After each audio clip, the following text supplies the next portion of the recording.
অর্থাৎ মান লীলাতে যখন সংকেত করে গোবিন্দ এলেন না, প্রভাতকালে এলেন, চন্দ্রাবলীর সঙ্গে সঙ্গ করে সেই সম্ভবের চিহ্নাদি অঙ্গে ধারণ করে রাধারানীর কুঞ্জে সমাগত হল। তাই দেখে রাধারানী তো মানবতী হলেন। যখন ভয়ঙ্কর মানবতী হলেন, তখন রায় হৃদয় ভাব বুঝি মাধব পদ তলে ধরণী বিকার।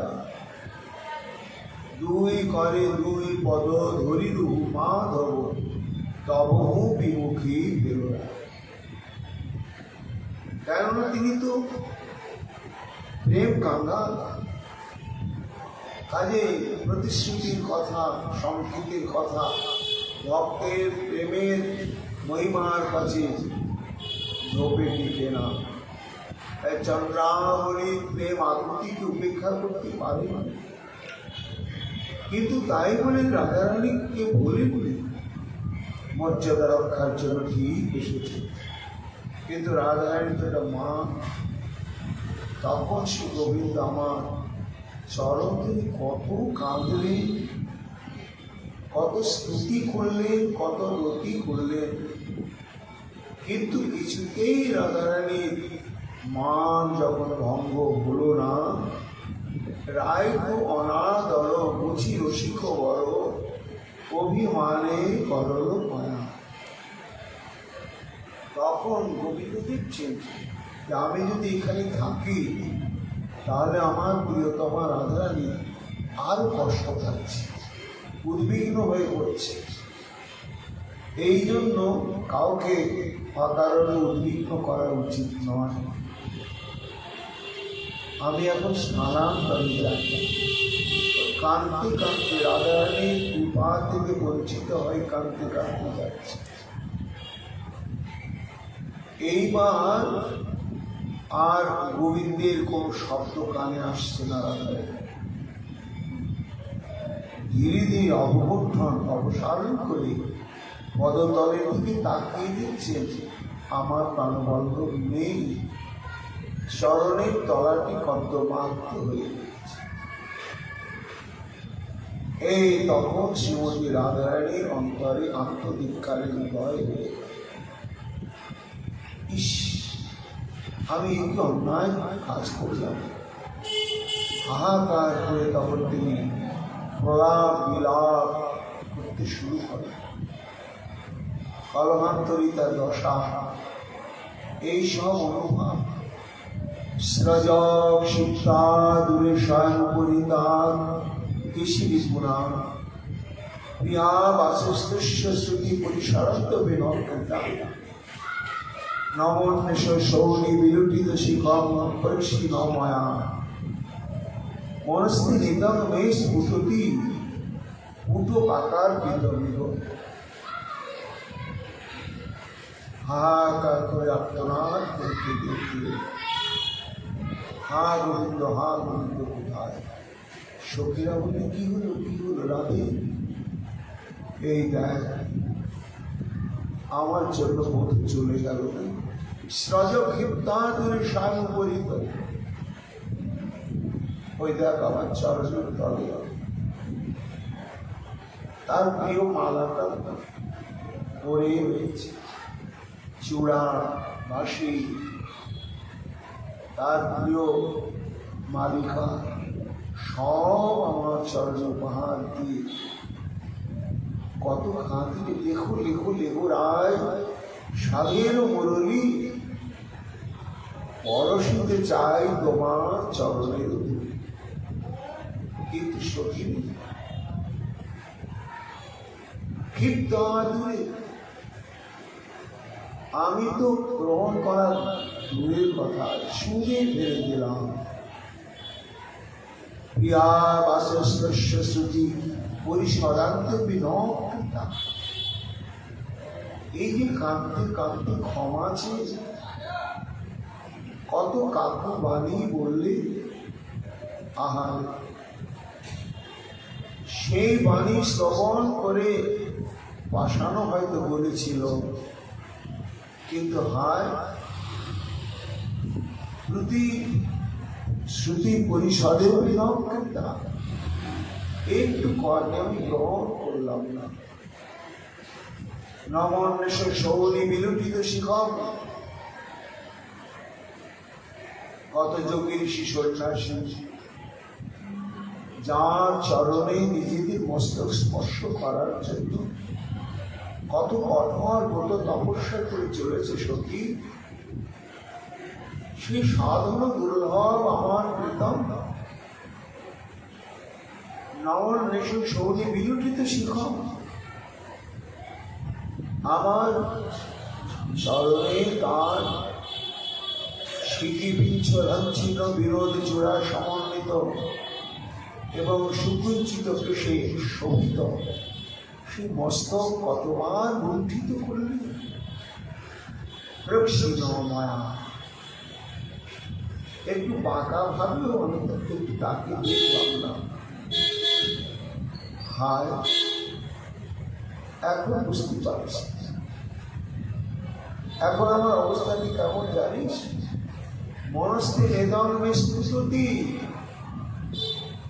আমার মন এখন গোবিন্দ ধন হারিয়ে আমার দোষী হারিয়ে ফেলে টক টক করে ফুটছে।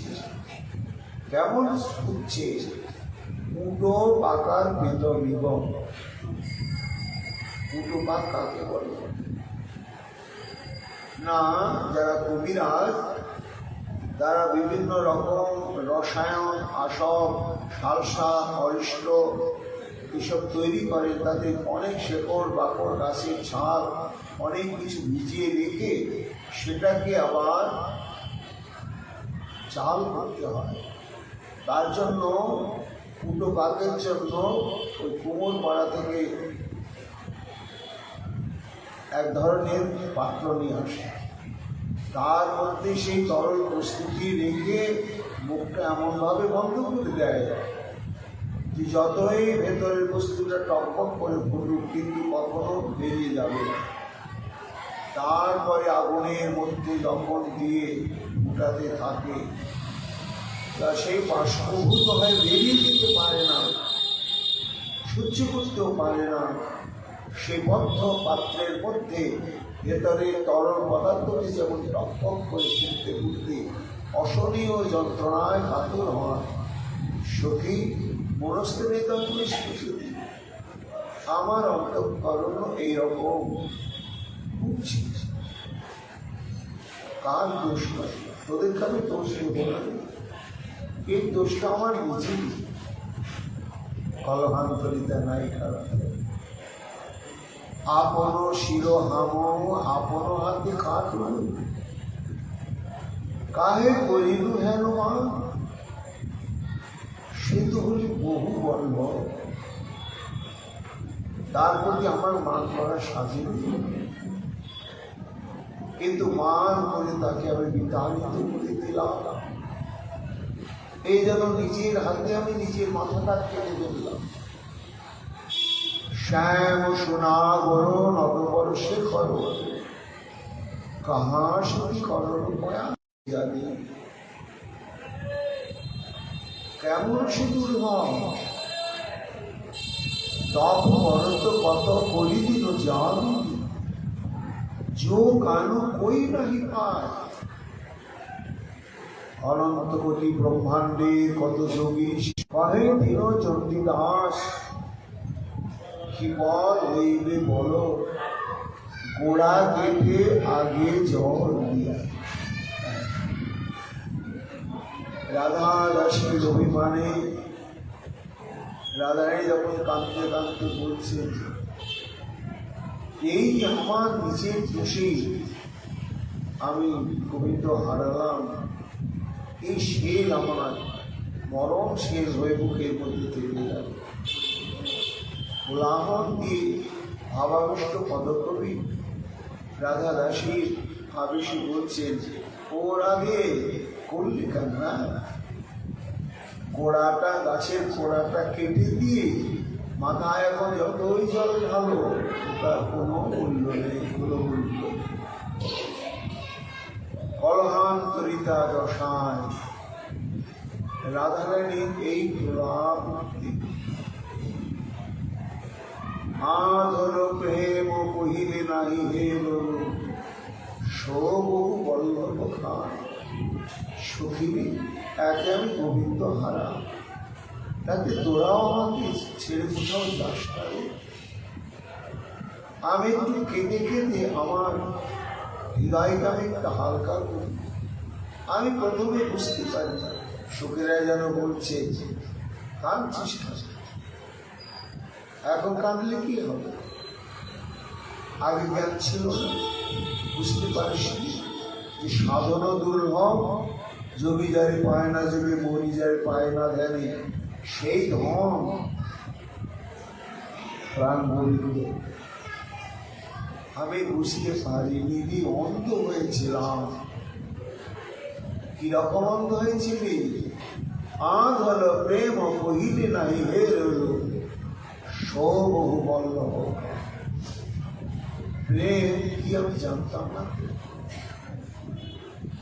কিন্তু যখন মধুর কথা শ্রবণ করতে করতে তাকে দেখলাম, দেখে ভুলে গেলাম, ভুলে গিয়ে যখন প্রেম করলাম, তখন প্রেমে মোহগ্রস্ত হলে যে অন্ধ হয়ে যেতে হয়, তার কর্তব্য অকর্তব্য, বিবেক বুদ্ধি, ধর্ম কোনো জ্ঞান থাকে। আমি পুরাণ বসায় তার প্রেমে এমনি ভাবে আমি অন্ধ হয়ে গিয়েছিলাম, আমি বুঝতে পারিনি। সখী, কি বুঝতে পারি রাধে? সবহু বল্লভ। শুধু আমার একার না, সে হচ্ছে বহু বল্লভ। কেন সে বহু বল্লভ হবে? আমি ছাড়া তার কোনো আরো কেউ কেন থাকবে? এটি আমার মনের মধ্যে অভিমান, কিন্তু এটা যে আমার কত ভুল। সে তো বহু বল্লভ হবে না কেন? অনন্ত কোটি ব্রহ্মাণ্ড তাকে ভজন করছে, আর সে নাম ধরেছে ভক্ত বৎসল। যার নাম ভক্ত বৎসল, আর ভক্তগণ তাকে ভালোবাসছে, ভজন করছে, তো ভক্তের তাকে সাড়া দিতে হবে না? ভক্তের সেবা গ্রহণের জন্য, প্রেম সেবা গ্রহণের জন্য তার কাছে যেতে হবে না? হবে। কিন্তু মানে অন্ধ হয়ে গিয়ে আমি সেটা বুঝতে পারি না। সবহু বল্লভ কান, সে বহু বল্লভ। কিন্তু দেখ সখী, বহু বল্লভ সবার কাছেই যাচ্ছে, এ ভালোবেসে তো আদর করছে, ডাকছে, তার কাছে ছুটে ছুটে যাচ্ছে, ভালোবাসার কাঙাল। কিন্তু যতই যাক, আমি অন্ধ হয়ে দেখতে পাইনি। কি পাইনি জানিস? দেখ, বিশ্বের বুকে যত যত তার অবস্থান ভূমি মন্দির রয়েছে, প্রত্যেকটি মন্দিরের নাম কি? রাধা মদন মোহন মন্দির, রাধা গোবিন্দ মন্দির, রাধা গোপীনাথ মন্দির, রাধা মাধব মন্দির, রাধা রাধা রমণ মন্দির, রাধা রাধা কান্ত মন্দির, রাধা বাঁকে বিহারী। নিজের নামের আগের না ললিতা, না বিশাখা, না চন্দ্রাবলী, না পদ্মা, না ভদ্রা, না মঙ্গলা। সর্বত্র নিজের নামের আগে কিন্তু আমার নামটাই আগেই রেখে দিয়েছে। তাহলে আমার প্রতি তার যে কত প্রেম, এটা আমি বুঝতে পারিনি। প্রেমে আমি অন্ধ হয়েছিলাম সব। তাছাড়া যেজন বহু বল্লভ, সে তো বড় আদরের ধন, সবাই আদর করে তাকে পাওয়ার জন্য যাচ্ছে। যে আদরের ধন, সবার আদরের বস্তু, সবার কাছে যাবে। যেখানে একটু আদর কমে যাবে সেখানে থাকবে না। লোকেরা বলছে মান করলি কেন তাহলে? হ্যাঁ, এই গানটা তখন কোথায় ছিল? বললাম কেন? আদর সাধে বিবাদ করি তাশাই অহর বেশি জলত। কেন মান করলাম? কারণটা শোন। যখন আমি প্রথম এই পৃথিবীর বুকে এলাম, পিতা মাতাকে অবলম্বন করে, ও পিতা মাতা যে কি ভালোবাসা আমার প্রতি, কি স্নেহ, ভাষায় কখনো বলা যাবে না। তারপরে যখন একটু একটু বড় হলাম, চলাফেরা করতে শিখলাম, কথা বলতে শিখলাম, তখন তো সত্যি তোরা যদি তোদের যে ভালোবাসা, সে ভালোবাসাও ভাষায় বলা যাবে না।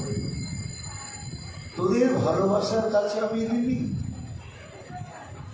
তারপরে আরো যখন বড় হলাম, তখন আত্মীয় স্বজন, জ্ঞাতি গোত্র ইত্যাদি, তাদেরও আমার প্রতি যে কি ভালোবাসা, কি ভালোবাসা, তুলনায় হয়।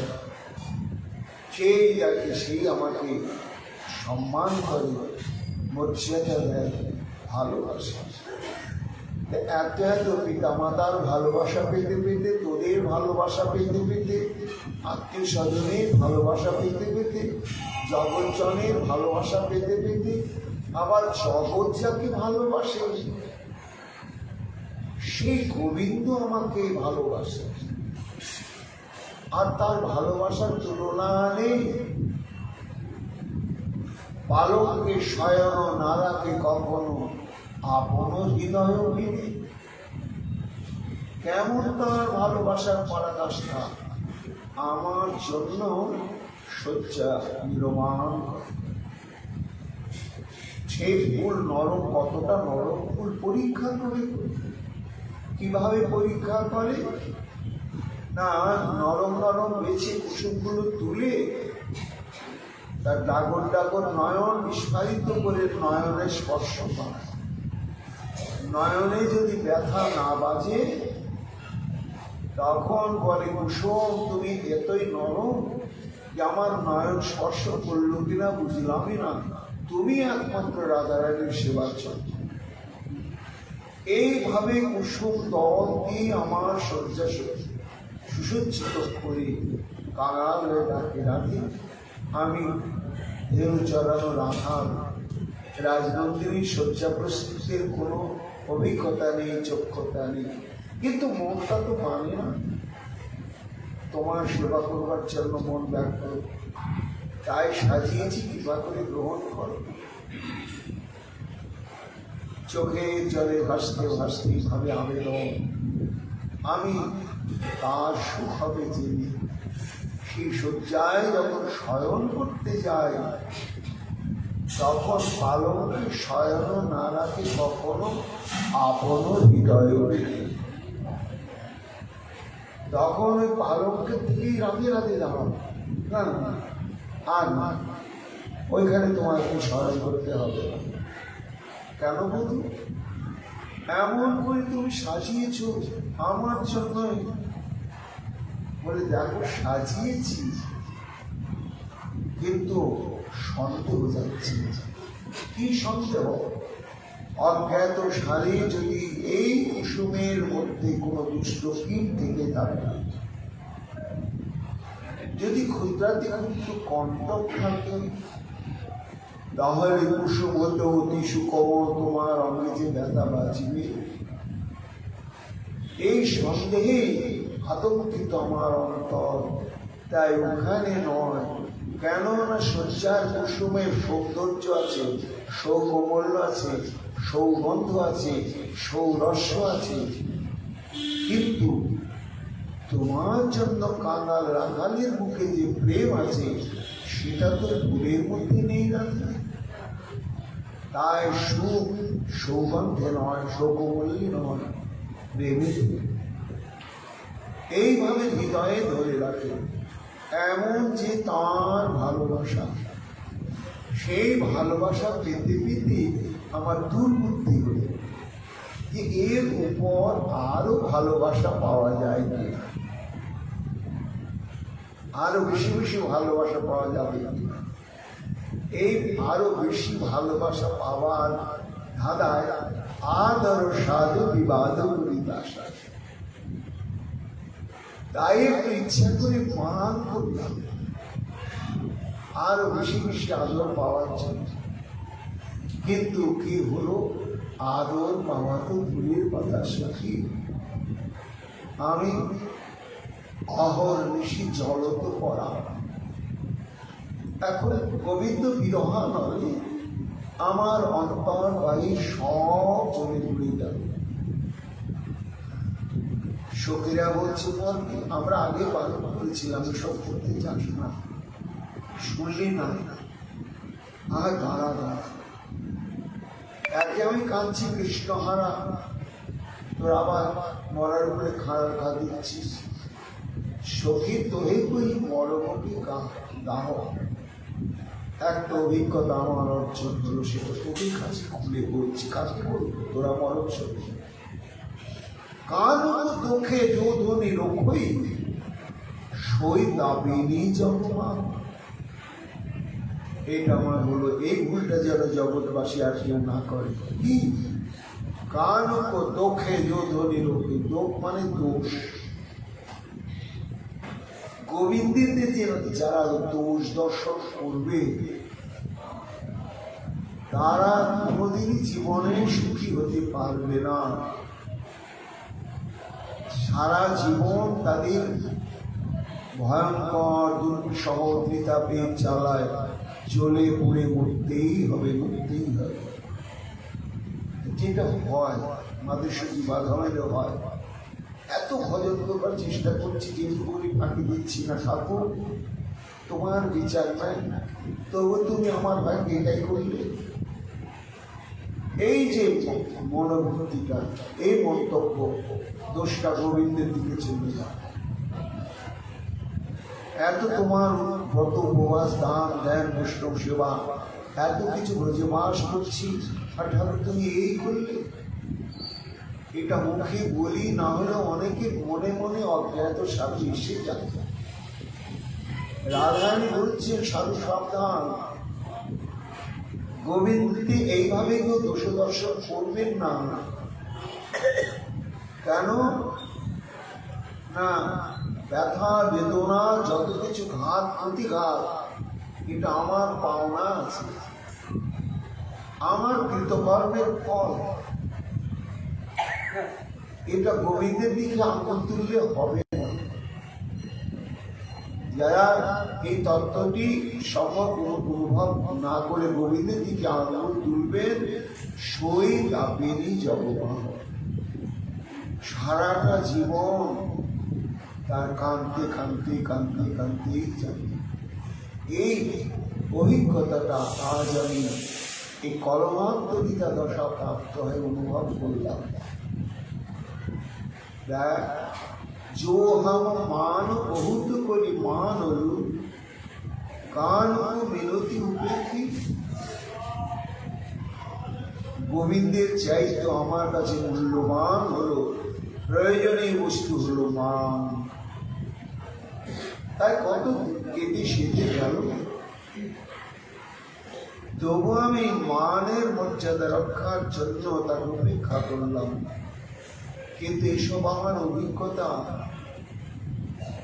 সুঅবমনসিত স্বরে বেলো জড় জড়, তারপর দর্শন আপেক্ষী। যতক্ষণ আমার চরণ প্রান্ত আমার মাধব ছিল রে, ততক্ষণ যেন আমার সব ছিল। কিন্তু সে চলে যাওয়ার সঙ্গে সঙ্গে আমার সব অঙ্গ জর্জরিত হয়ে গেল। ধৈর্য রাজ মানুষায় ভাগ জীবইতে ভেরু সন্দেহা। বধূ যখন চলে গেল তখন ডাকছে, রাধে রাধে। কে ডাকছে? ও আমি তোমার মান। মান ডাকছ? কেন ডাকছ? আমাকে বিদায় দাও।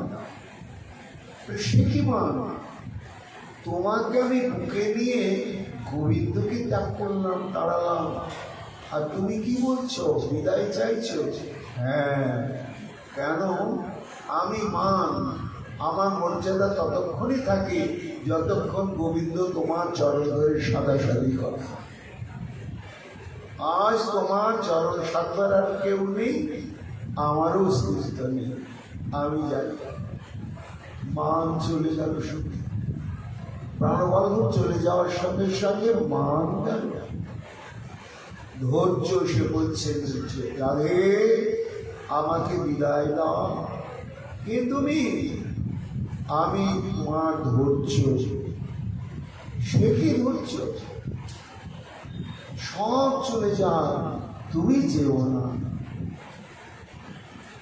দেখো রাধে, পায়ের তলার মাটি যদি না থাকে সেখানে কি করে দাঁড়ানো যায়? ধীর ললিত নায়ক শিরোমণি শ্রী গোবিন্দ যতক্ষণ অবস্থান করেন, আমি ধৈর্য, ততক্ষণই আমার অস্তিত্ব।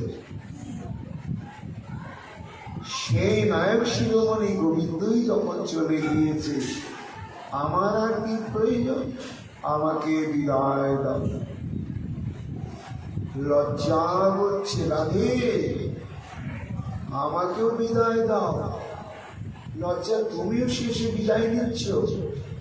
তুমি না রমণীর একমাত্র মহা সম্পদ, সম্পদ বটে, কিন্তু আমি সার্থক তখনই যতক্ষণ শ্রী গোবিন্দ সান্নিধ্যে থাকি। সে গোবিন্দকেই যখন তুমি বিতাড়িত করে দিয়েছ, আর আমার কোনো মর্যাদা নেই, আর আমার কোনো প্রয়োজন নেই তোমার কাছে। দেখ সখী, বধূ জগৎ ছিল, এগুলো সব ছিল। আর যেই বধূ চলে গেল, একে একে একে একে সব চলে গেল। যখন গেল তখন আমার জ্ঞান হল যে আমি ভাবতাম এরা বোধ হয় আমার, কিন্তু দেখছি আমার কেউ নয়, সব কৃষ্ণ সুখে সুখী। সুপ্রিয়া বলছে তাই বোঝা যায় না রাধে। ও একটা এক লিখে, সেটা সর্বনিম্নতম সংখ্যা এক, তার পাশে যদি একটা শূন্য দেওয়া হয়, বেড়ে হয়ে গেল 10, আর একটা শূন্য দিলে আবার 10 গুণ বেড়ে হয়ে গেল 100, আবার শূন্য দিলে হয়ে গেল 1000, আবার শূন্য দিলে 10,000, আবার শূন্য দিলে 1,00,000। যত শূন্য দেওয়া যাবে তত কোটি কোটি কোটি কোটি বাড়বে। কিন্তু সব শূন্যগুলো যদি থাকে আর বাঁদিকের একটাকে যদি মুছে দেওয়া হয়, শূন্যগুলো সবই মূল্যহীন হয়ে যায়। তা জগতের যত কিছু কীর্তি, ঐশ্বর্য, অহংকার, যা কিছু সব একের জন্য, সে একই হচ্ছে আমার প্রাণ গোবিন্দ। সেই প্রাণ গোবিন্দ যতক্ষণ, ততক্ষণ আমি গুণী জ্ঞানী ইত্যাদি ইত্যাদি কত শূন্য লেগে যায়। আর গোবিন্দ ধন যদি হারানো যায়, সব চলে যায়। গোবিন্দ দাস কহয় সতী ভাঙি কান কই চলে লেখা।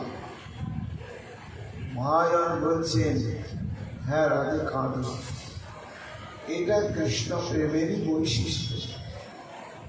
তুমি নিজে আক্ষেপ করে কাঁদছ, কিন্তু মাঝে মাঝে কাঁদারও দরকার আছে, না হলে প্রেম নির্মল হয় না। রূপস্বামী পাঠ গীতাবলীতে এই কলঙ্করিতা নায়িকা রাত্রনাথ বলছে, শীততি সখী মম হৃদয় বাধিরম। উনি আমার ভিতর বাহির চলে গেল, গোবিন্দ বিরহান আলী, আমি মহাধীর, গাম্ভীর্যশালিনী, ধৈর্যশালিনী, সব আমার মিশে গেল। কেন কেন রাধে? যদভজ বিহন এই গোকুল বিরম, কেঁদে গেল, সেদে গেল। আমি কি তাকেও দেখলাম না। তার পরিণাম আমার এই বেদনা। না কর্ণয়মপি সুহৃদুপদেশম। তোরা আমাকে বলেছিলি মান মান মান, নারীর এত অপরিমাণ মান ভালো নয়, রাগে মান। যার লাগি করলি মান, সে ধরিল পায়, তাকে কি আর মান? যে ভেব না ধনী তোমার স্বামীর সমান মান। তোরা আমাকে সাবধান করেছি, আর সে তো কত কেঁদে গেল। না কর্ণয়মপি সুহৃদুপদেশম মাধব চাট্টোপটলমপি নিঃসংশয়। না লোকাম অদ্বৈতমুরহার প্রণমঞ্চ দ্বৈত অনুবার। এইভাবে আক্ষেপ করছে কলহান্ত। কিন্তু দিব্যন্মার দশায় এখানে তো গোবিন্দ নেই, মধুরা রাধারে বৃন্দাবন। তাহলে সহসা এই কলহান্তরিতা ভাবটা আসার কারণ কি ঘটল? না, কারণ হচ্ছে এই যে রাধারানী দিব্যন্মার দশাতে হঠাৎ চরণের দিকে তাকিয়ে দেখছে ভ্রমরটা নেই। ভ্রমর তার অত কি বিবেক জ্ঞান বুদ্ধি কর্তব্য বোধ আছে? ঘুরছিল, ঘুরতে ঘুরতে খেয়াল হয়েছে কোথাও চলে গেছে, হয়তো আশেপাশে আছে, কিংবা একবার ছেড়েই চলে গিয়েছে। কিংবা মহাজন বলছে এমন ঘটনা হতে পারে যে ভ্রমরটা আছে বটে, কিন্তু দিব্য উন্মাদিনী শ্রীমতী রাধারানীর নয়ন এবং মন এমন ভাবে তারা আক্রান্ত হয়েছে, ভ্রমরটাকে দেখতেই পাচ্ছে না। যখন আর ভ্রমরকে দেখতে পাচ্ছেন না, তখনই কলহান্তরিত অবস্থা রাধারানীর মধ্যে এসে গেল। কেমন ভাবে এসে গেল? সখীগণকে বলছে, দেখ সখী, ভ্রমরটা গেল কোথায়? ও প্রাণবল্লভ, এই যে আমাদেরকে কাঁদিয়ে মথুরার কাছে আসতে পারছে, তার মনটা আমাদের কাছেই রয়েছে, এতক্ষণে বুঝতে পারছি।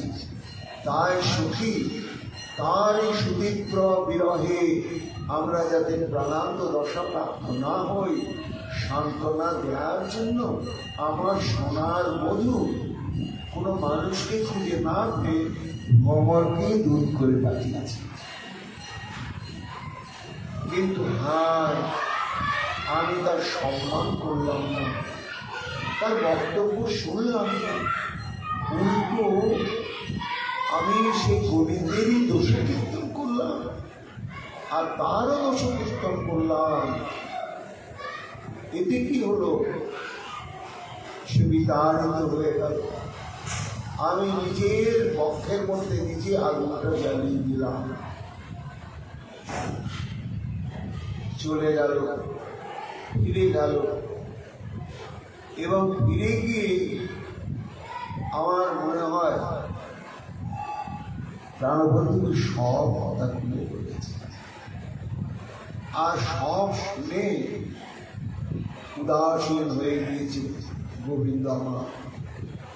ইস, আর যদি গোবিন্দকে না পাই, ভ্রমরটাও যদি ফিরে কখনো না আসে, তাহলে কি হবে? সে কি হায় হায়। এই নামই হচ্ছে কলহান। আত্মনাদ করে কাঁদতে লাগে, হা গোবিন্দ, হা গোবিন্দ, তুমি আমায় ক্ষমা করো। এমন সময় দৈবক্রমে আবার ওই ভ্রমরটাই ফিরে আসে, কিংবা অন্য কোনো ভ্রমর এসে আবার রাধারানীর দুটি রাঙা চরণকে কমল মনে করে গুনগুন গুনগুন গুনগুন গান করতে শুরু করে। হে ভ্রমরকে দেখতে পেয়ে দেখ দেখ সখী, না না, এই আমার সোনার মধুরে, এত যে আমি তার অমর্যাদা করে চলেছি, কিন্তু তবু আমার মতো কাঙালিনী অবদিনীর প্রতি তার কত প্রেম, কত দয়া। দেখ, সে তো আসতে পারছে না, ওইখানে কর্তব্যের বন্ধনে বাধা পড়ে গিয়েছে, আবার সে ভ্রমণকে দূর করে পাঠিয়েছে। গুরগুর গুরগুর গুরগুর করছে।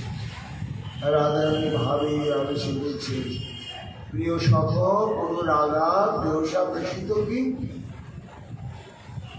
ওহে প্রিয় ভ্রমণ, ওহে দূর,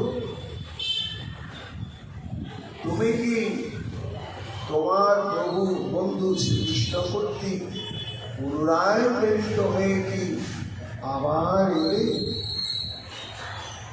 চলেই তো গিয়েছিলে, আহা আবার তুমি এসেছ, তুমি যে আবার ফিরে এসেছ, আহা তোমার বন্ধুকে পাই বা না পাই, তুমি যে তার অন্তরঙ্গ প্রিয় দূত, এই জন্য তোমার সান্নিধ্যটাও আমার এবং আমাদের কাছে বড় অভিলষিত। তুমি আমাদের প্রিয় সুধী। ভ্রমণ গুনগুন গুনগুন গুনগুন করছে। রাধারানী যেন তার মধ্যে শুনতে পাচ্ছে। ভ্রমণ বলছেন, ঈশ্বরী, এই প্রিয় সখা বা প্রিয় সুধীর মানে এই কথাটা কি? আমি তো ভ্রমর, আমাকে প্রিয় সখা প্রিয় সুধীর বলছেন কেন? রাধারানী বলছেন, তাই তো, তুই তো পতঙ্গ ভ্রমর, পড়াশোনা করিস, শাস্ত্রের কথা জানবি কি করে? শোন, এই যে প্রিয় সখা বললাম কেন, এটা শাস্ত্রে উল্লেখ আছে। কি আছে? য সবল খেলতি সখা, য সমদুঃখ প্রিয় সপুন, অপি দুঃখে সহবাসী য প্রিয় সখতা সদুর্বৃত্তি। অর্থাৎ একসঙ্গে খেলাধুলা করলে, যার সঙ্গে একসঙ্গে খেলাধুলা করা হয় তার নাম হচ্ছে সখা। আর এটা যখন আরো গাঢ় হয়ে গেল, কি দুজনে দুজনার দুঃখে দুঃখী সুখে সুখী হয়, এইরকম যখন ভাববন্ধন গাঢ় হয়ে যায়, তখন সে হয় প্রিয়, সখার থেকে প্রিয়, অপি দুঃখের সহবাসী। আর যখন দুঃখের বা সুখের সময় এক মুহূর্তের জন্য সঙ্গ ছাড়া হয়, দুঃখেও তোমার পাশে আছে রাধে, সুখেও তোমার পাশে আছে, এইভাবে নিরন্তর যে সহাবস্থান করে তাকে বলা হয় প্রিয় সখা বা প্রিয় সুধী। তা ভ্রমর, তুমি যে আমাদের কথা ভেবে আবার ফিরে এসেছ, এই জন্যই তুমি সুধী। তা বলার পরে রাধারানী মনে মনে ভাবছেন, অন্তত ফিরে এসে তো আমাদের প্রাণটা রক্ষা হলো, আমার প্রাণটা রক্ষা হলো। এর জন্য ওকে খুশি করার জন্য কিছু পারিতোষিক দেওয়া দরকার। কি দেওয়া যেতে পারে? রাধারানী মনে মনে চিন্তা করছে যে ওকে কি ধরনের পারিতোষিক দেওয়া যেতে পারে। সব বস্তু দেওয়া যাবে না। কেন? যত প্রিয় সখা ভাগ্যস্পস্য ধনন্তস্য নন্দস্য প্রিয়তম দূতায় চ তন্নালম কিন্তু সে বাঞ্ছিত। অর্থাৎ আমার প্রাণের প্রাণ, জীবনের জীবন, প্রাণবল্লভ শ্রী গোবিন্দ, সেই গোবিন্দের জন্য যে বস্তুটি দানযোগ্য, উপহারযোগ্য, অর্পণযোগ্য, সেই বস্তুটি তো দুধকে দেওয়া যাবে না। যদিও সে কৃষ্ণের অন্তরঙ্গ বন্ধু, কিন্তু হলেও তো কৃষ্ণের প্রাপ্য বস্তু তো তাকে কখনো দেওয়া যাবে না। অথচ তাকে কিছু দিতেই হবে। তাহলে এক কাজ করি, ওকে জিজ্ঞাসাই করি, এই যে ফিরে এসেছি এতে আমি কৃতকৃতার্থ হয়েছি, তার জন্য কি চান? কোন বর যদি চাইবার থাকে।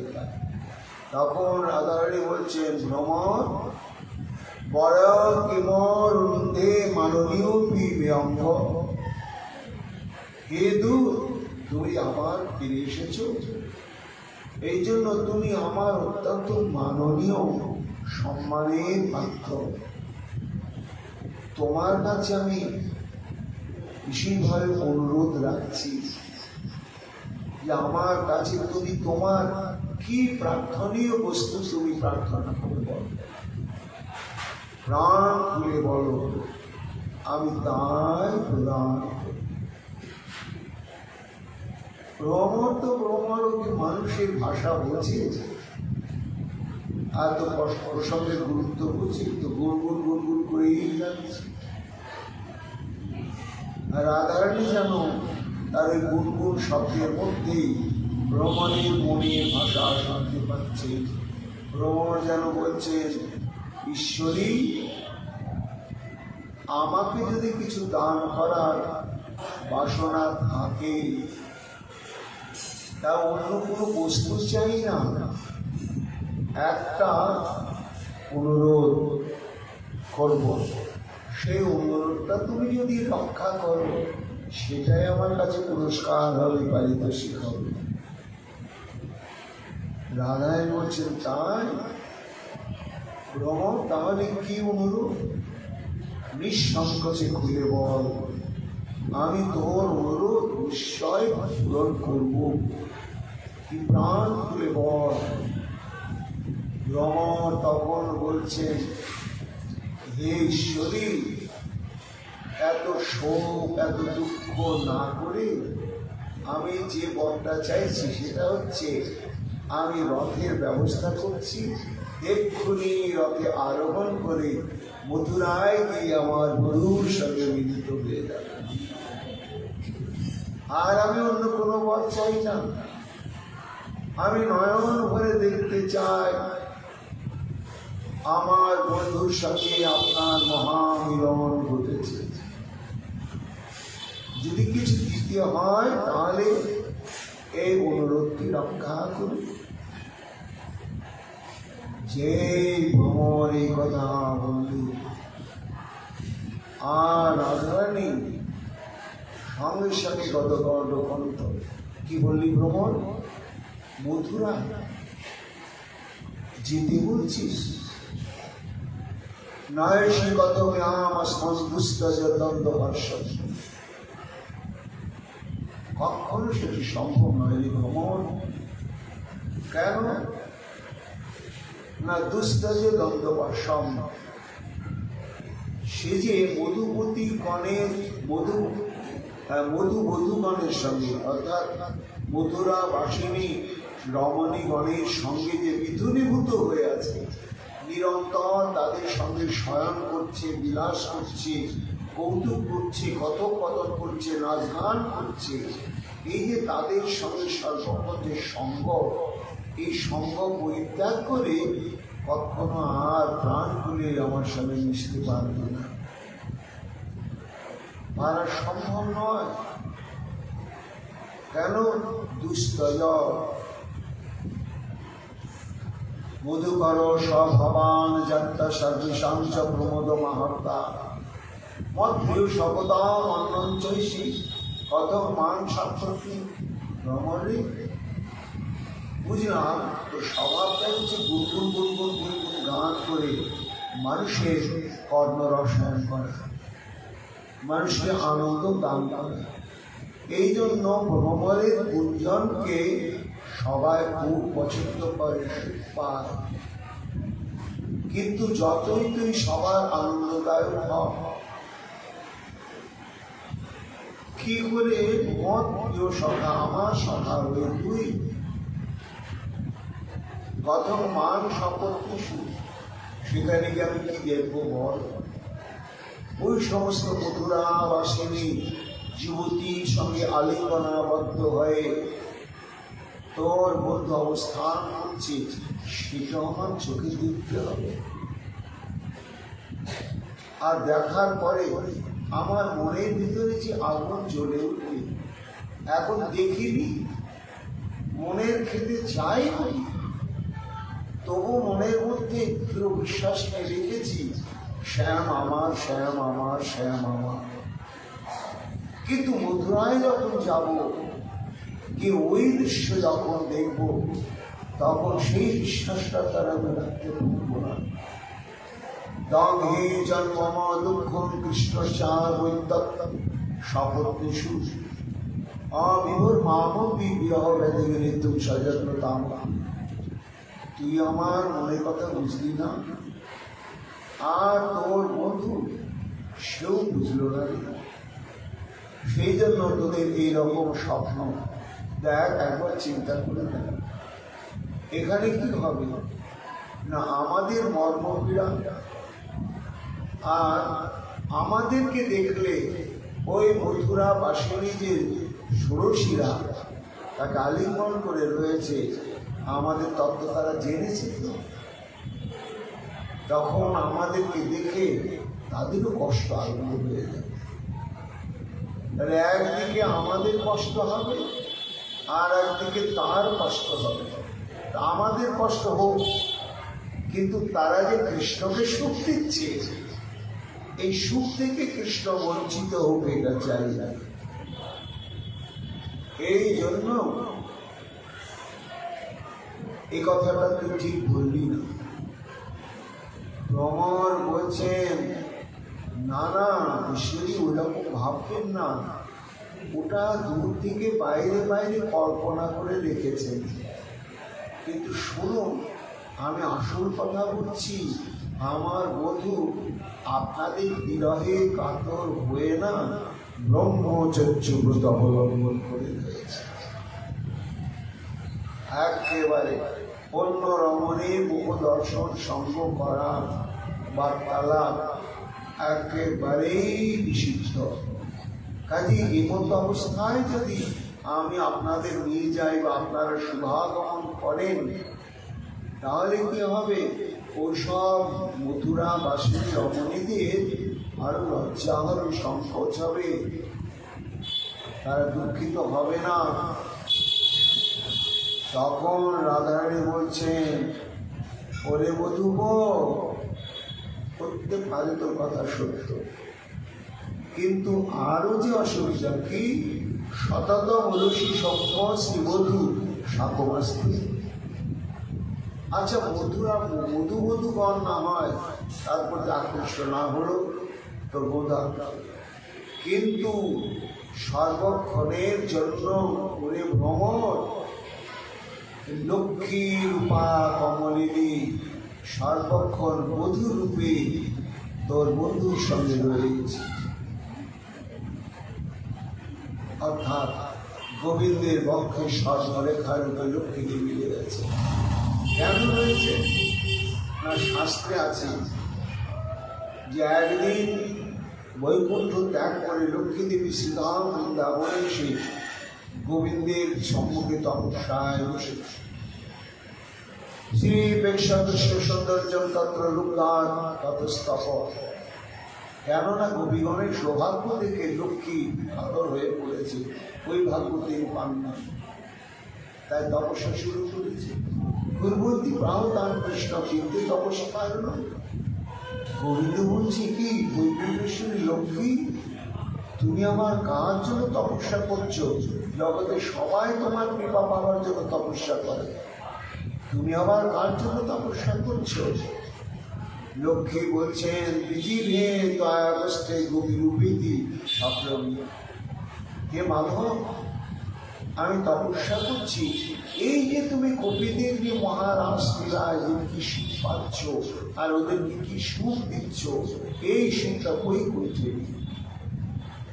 তাই আমি গোপীদের ন্যায় ওই সৌভাগ্য পেতে চাই, তোমার সঙ্গে আমি বিহার করতে চাই। গোবিন্দ বলে তদ্দুর্লভ ব্যতিক্রমতা, বলে সেটা সম্ভব নয়, তোমাকে এই গোয়ালার ঘরে জন্মাতে হবে। মানবী হয়ে, সেটাও তো সম্ভব নয় দেবী হয়ে মানবী হব। তাহলে তোমার এই বাসনা অপূর্ণই থাকবে লক্ষ্মী। তখন লক্ষ্মী দেবী বলছে, তাহলে একটা আমার অনুরোধ, স্বর্ণ রেখে রেখে বলতে না তো বস্তু ইচ্ছামি রক্ষসী, তোমার বুকে একটা সরু স্বর্ণ রেখার অন্তত জায়গা দাও, আমি ওইখানেই অবস্থান করব। এভাবে স্থিতি সাদস্যা তদ্রূপা বক্ষটি স্থিতা। গোবিন্দ বললে তথাস্তু। সেই দিকে গোবিন্দের দক্ষিণ দিকে আছে শুক্রবর্ণ লোমরাশি, যাকে শ্রীমৎস্য চিহ্ন বলে, আর বাঁ দিকে আছে উজ্জ্বল স্বর্ণবর্ণ সরু রেখা, ওটাই হচ্ছে লক্ষ্মী। তাই রাধারানী বলছেন যে দেখ ভ্রমণ, শ্যাম যতদিন বৃন্দাবনে ছিল ততদিন প্রেমের মর্যাদা রক্ষায় তার জীবনের ব্রত ছিল। আর এই প্রেমের অকৈতব কৃষ্ণ প্রেমের প্রাধান্যের জন্যই ঐশ্বর্যের ঈশ্বরী লক্ষ্মী দেবী লজ্জিতা সংকুচিতা হয়ে সরু রেখারূপে স্বামীর পক্ষেই ছিল। কিন্তু এখন এই মথুরায় চলে গিয়েছে, আর গিয়ে অকৈতব প্রেমের মর্যাদা পদদলিত করে দিয়েছে, গিয়ে এখন ঐশ্বর্যের আরাধনা করছে। আর সেখানে এই গোয়ালিনীর দল নেই। কাজে লক্ষ্মী এবার অবাধ অধিকার প্রাপ্ত হয়েছে। সে এখন স্বর্ণরেখা নয়, বধূ রূপে নিরন্তর তার সঙ্গ সুখা সাধন করছে। কাজেই বধূগণ না থাকলেও তো ওই সপত্নী লক্ষ্মী তো সেখানে রয়েছে, এই দৃশ্য আমরা দেখতে পাবো না। এই বলতে বলতে রাধারানী আবার কর্মান্তরিতা দশাপ্রাপ্ত হয়ে নয়ন জলে মুখ ভাষায় কাঁদতে শুরু করলেন। মহায়ান বলছেন, এই যে রাধারানীর কলন্তরিতা পরাপূর্তিময় শ্লোকটি, এটি হচ্ছে চিত্রজল্পের নবমতম চিত্রজল্পের নাম হচ্ছে প্রতিজল্প। অর্থাৎ দুস্তরে দ্বন্দ্বভাবস্মিন প্রাপ্তির নাভেত্য অনুসন্ধান দ্রুত সম্মান নিত্যম যত্র সপ্রতি জল্প,